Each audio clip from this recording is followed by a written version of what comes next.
What's going on? It's your man Diamond K, of course, the Diamond K Show on firebroadcasting.com. And last night we had the chance, the pleasure, the privilege to witness a No Limit versus Cash Money battle, celebration, concert at Complex Con 2025 in Las Vegas. It was interesting. And there was so much to talk about. Hip hop history was on full display in Las Vegas as the two Southern rap titans stepped into the ring, onto the stage. We saw Master P and Birdman's labels. The venue was the giant pop culture festival at Complex Con.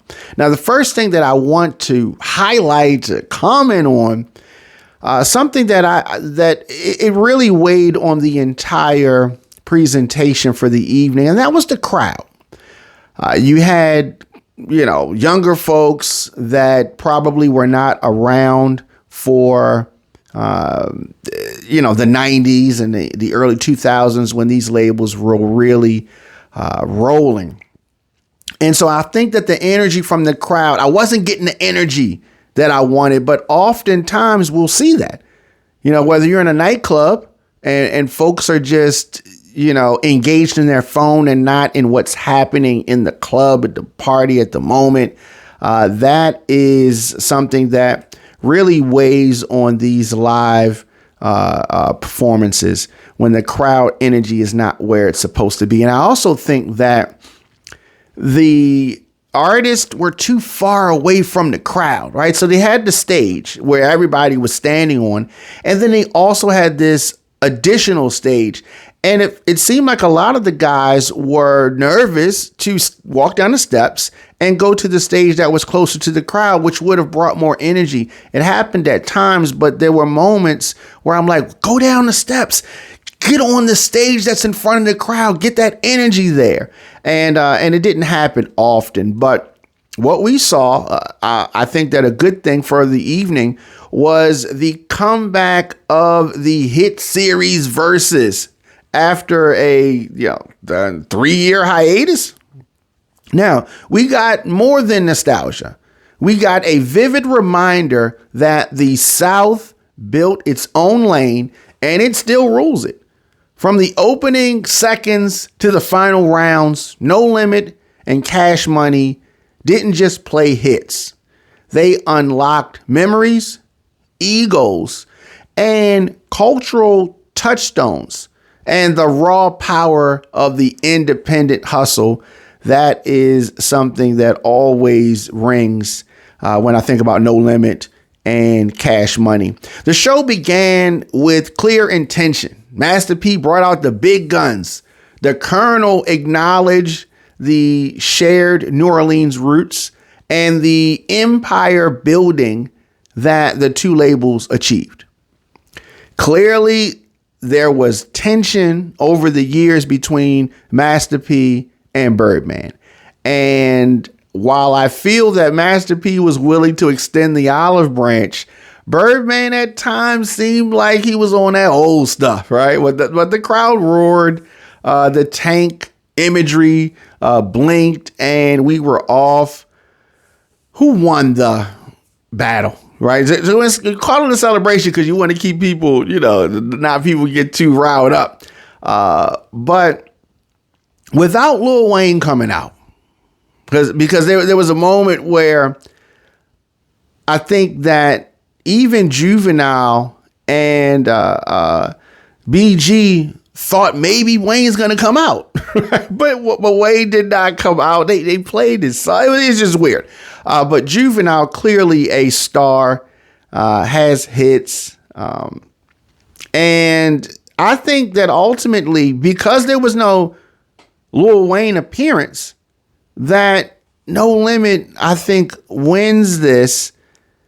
So how can we say otherwise? Juvenile, of course, we got 400 Degrees and great song, right? Great album. the No Limit Soldiers song. So we get round one, and these were great records. These were great records. I just think that, as always with the verses, the playlist, right, the song selection is key.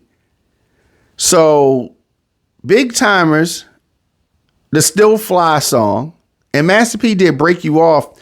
That's one of, it's hard to say, right? It wasn't necessarily an underground song, but it was at the same time, right? So it was a mainstream song in the South, but nationwide, it was not well known. But in those key areas in the South, it was. But Break You Off, Master P's second song choice, it was not a hit on the terms of Still Fly by the Big Timers.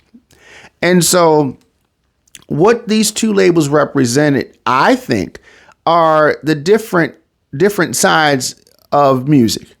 Master P had some big hits, but there were more underground hip hop anthems. Now, Birdman and Cash Money's approach was to go for those bigger mainstream records. And so when you compare it, it seems like, okay, Cash Money got more hits, right? But it was so much more to it. BG's Bling Bling versus Silkk the Shocker's It Ain't My Fault. Both were big records, and this is down in round 7. I thought that Bling Bling, just the terminology is something that was adopted in hip hop at the time, and It Ain't My Fault I think was a bigger record, but the word bling bling is something that is, used in hip hop culture. So you got those two things. Another round 10, Big Timers Get Your Roll On versus Master P's Make Em Say both were big records. It was interesting. Master P's camp was deeper, right? Cash Money, of course, brought the hits and big moments, but there were questions about why Lil Wayne wasn't there, and Turk, and because Mia X over the years has had issues, it seems like, with Master P and Romeo, but they worked those things out. And they at least appeared on the stage. And I wish that Wayne and Turk had appeared. Now, some people are saying Nicki and Drake and Tyga, they weren't going to be there. And they're more Young Money than they are Cash Money, even though Birdman has a tendency of putting his arm around somebody and kind of incorporating their wave into his. He's doing it real heavy with NBA Youngboy. And I think that more so happened with Young Money. I think that Young Money is Wayne's thing, right? And if you have a Young Money versus somebody, maybe Wayne shows up, right? If you have Lil Wayne on his own thing, maybe he shows up. There's been a long documented up and down relationship between Birdman and Wayne over money. And ironically, Cash Money having trouble with money. Yeah, interesting, right? It's fascinating, but I thought that it would be great if Wayne showed up. But when we look at it, I'm not surprised that he didn't. I think that, there were some surprise cameos, right? We got to see Snoop Dogg, which a lot of people were happy to see him. I thought that he represented well for himself. The imagery of the No Limit tank and the camo uniforms were just a reminder of the label's branding genius. It is something that Cash Money did not use, right? They weren't unified in their clothes. It was just like they just had on anything. I guess the only unified thing is that we're going to have on jewelry, right? We got our platinum chains on, and that was probably the only thing. the absence of Lil Wayne from his performance role really raised questions. And if Lil Wayne had showed up, that would have completely tipped the balance for Cash Money. It did not. And it was more so the groups, the camps were paying homage, and I'm glad that it wasn't an all-out war. The producers of Verzuz really emphasized the fact that this was a celebration of the legacy rather than a pure head-to-head rivalry. And I think that that was very smart to do. I'm glad that they framed it that way.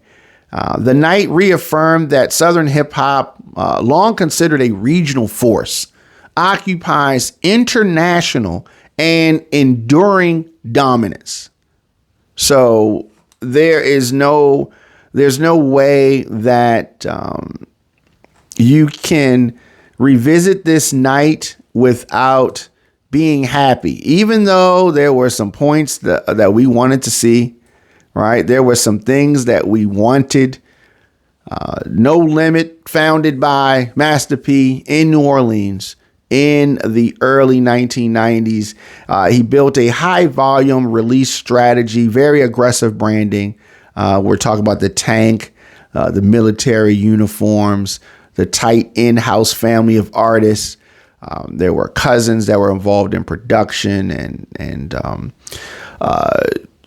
just involved in the crafting of things. The brothers involved in the TRU and the whole No Limit.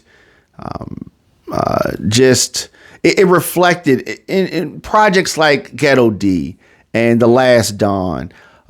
One thing that I did notice is that some of the songs, and I played No Limit and Cash Money early. I was a DJ that was playing these records early. I was probably the first DJ in Baltimore playing these artists. And this is at a time when it was very New York heavy here. And folks would look like, why are you playing this? Well, and slowly it started to creep up here in Baltimore and further north. And so I remember a lot of these records, most, but some of the songs did not hold up as well as you would have expected. The test of time. I thought that Cash Money's songs held up better as it relates to over the years. But all in all, I think that without the inclusion of Lil Wayne, the absence of Turk, so we did not get a full Hot Boys reunion. We just got 2 of the 4 members. So I think that is important here. And I give No Limit the slight edge because of the inclusion of Snoop. And the other thing that Cash Money did that was a misstep is they played a Lil Wayne song. They played a Millie, right? And then, so if Wayne had popped out, that would have killed it. And he could have just popped out and left. And that would have been fine. He's made appearances before, but that didn't happen. And so it was more glaring that they played a Millie and then there's no Wayne, and nobody on the stage had a verse in that song. So there was no need to play that song. But New Orleans' own Birdman and his brother Slim, probably 1991, founded Cash Money. Now, they stayed underground and, had success in the South. But in the late 90s, they really popped off, right? With Juvie, Back That Azz Up, which we got to hear. BG, Wayne, of course, Mannie Fresh. So whether you're talking about the Hot Boys, whether you're talking about the Big Timers, whether you're talking about the solo releases of all the artists had solo releases, members of the Hot Boys, even Birdman as a member of the Big Timers. They really had that glossy bounce influence production, the bling culture, major crossover hits, long-term influence, and of course, there were other artists that came through Wayne's Young Money imprint that are some of the big artists, the Drakes, the Nickys, that we could also trace the lineage to Cash Money. But there were no performances from them. And I did not expect, because these artists can stand in their own right. Verzuz is continuing. And so these artists, we may see them further down the line in other appearances. So no formal battle between No Limit and Cash Money. So the whole time I'm watching this, I'm thinking these guys need to get together and do a tour. A tour is what needs to come out of this. Now, a tour could bring some of the heavy hitters out. But a one-off performance at a convention in Las Vegas is not going to generate enough money to bring out the big guns, as we call it, right? So hopefully these guys and gals see that a nationwide tour would be the way to go. That is what I hope happens. But this revival, this celebration, they need to take this on the road. That is what should happen. They should take this on the road. There were a lot of songs that I would have loved to have heard. Obviously, Mystikal's in jail, so we couldn't hear from Mystikal. That was something that would have really set it off. He has some standout verses on a lot of this, and if he can get himself together, that would have been great. I would have loved to have heard Wobble Wobble. We didn't hear that. The absence of Lil Wayne takes so much off the table. I wish we could have really experienced that, but you never know what's going to happen. There were over 20 defined hits that were performed, celebrated.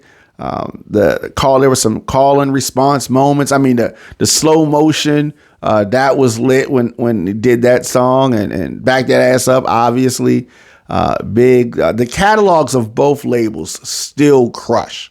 The format of Verzuz still works. And for one night in Vegas, the two logos side by side on stage, it was definitely historic. And so No Limit's performances, especially in the 90s, often featured that big crew on stage, high energy chants and No Limit Soldier branding. Cash Money's performances usually leaned into swag, bounce driven beats, flashy visuals, and that crossover appeal. But both labels proved that their songs continue to resonate decades later. And the celebration I really liked.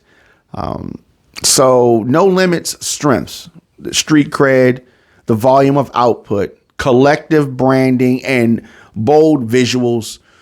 It was rawer, more militant energy in many of the tracks, and just a strong independent model that inspired many Southern-based labels. Cash Money has their own strengths. They cross over mainstream success, a glossier production, and just the bling aesthetic is something that resonates in hip hop. Strong influence on modern hip hop's look and language. Big stars, of course, who transcended the label, Juvenile, and later on Lil Wayne. Both of these labels rooted in New Orleans, the Southern culture helped shift the center of hip hop Southernward. And both catalogs remain heavily sampled, referenced, and celebrated today. Both of the Live Legacy moments show that their franchises weren't just temporary. Both of these labels built movements, and that in itself is a great thing. So all in all, I was disappointed because I didn't see Lil Wayne. I'm just going to be honest. I was expecting, hoping for that. Had that happened, Cash Money would have been the hands down winner. Since that did not happen, I really think that No Limit edged out. But all in all, the real winners of Verzuz are the fans who got to see that. Hopefully these guys will put together a tour. I don't know if it could go a lot of dates. Birdman just just had a moment where he, we've seen outbursts from Birdman in the past.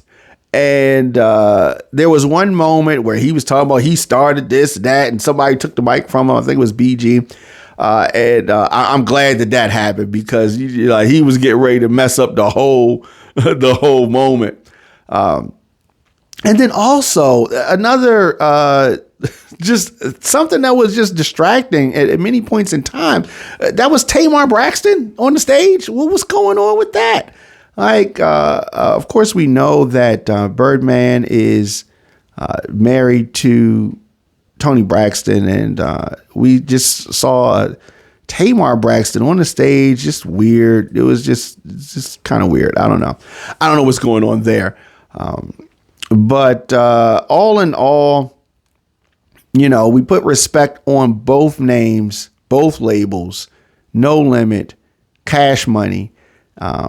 And it was interesting. It was interesting. But I think that she was trying. I felt like she was trying to get attention and just doing too much. She was, linked in arms with Birdman and wiping sweat from his head. Kind of weird, right? Kind of weird. And then what are you doing up here? Like, what are you doing up on the stage? It just, I don't know. I don't know. It is interesting. And one thing Cash Money did is bring more attention, bring more light to things that you don't need to bring light to. Tamar being on the stage and too cozy with Birdman, it reminded us that they secretly got married, filed for divorce, and then dismissed the petition. It's just, I don't know, a lot of weirdness. I am hoping that everything is fine with these two. The other thing that Birdman did that kind of threw me off is the tension between Turk and Birdman is still a thing. Obviously, we had to get over the absence of Lil Wayne. It would have been nice, but at one point, Birdman, takes the moment to reflect on things and just kind of shouted out BG, Weezy, Juvenile, and then dissed Turk. I don't know. It was kind of weird. But if you're unaware, Turk launched legal action over Cash Money disputes concerning their reunion tour. And it seems the issue was more with promoters and talent agencies and booking agents than actually with Cash Money specifically. So that is more so what's going on. But there also have been some longer standing tensions between Turk and Cash Money. The more so Birdman. He said, shout out to Turk, you little B, you ain't here, but F you. Stunner remarked concerning Turk, we gonna F with you when we gonna F with you. You heard me. We gonna F with that B when we gonna F with him. And that's another movie, he says. Yeah, so I wish that Birdman had kind of, I don't know, kind of kept that private, right? He should have kept that private. There was no need to even bring that out. Yeah, I really think that sometimes Birdman just lets things get to him too much. And, that's what I got to say about that. But all in all, I think No Limit wins ultimately because there were some key things missing from the Cash Money presentation. But if we just view this as it is meant to, as a celebration, hip hop wins. We got to see and hear some of our favorite songs from back in the day, and the possibilities there for future things. And I hope that is what we get. Let me know your thoughts in the comment section. Instagram, Facebook, Twitter, LinkedIn, TikTok, at The Diamond K Show. Of course, on YouTube, hit me up. I'm DJ Diamond K. Also on Substack, I am diamondk.substack.com. Of course, as always, onfirebroadcasting.com. Anywhere you get your podcast, make sure you subscribe and share The Diamond K Show. And I will see you guys next time.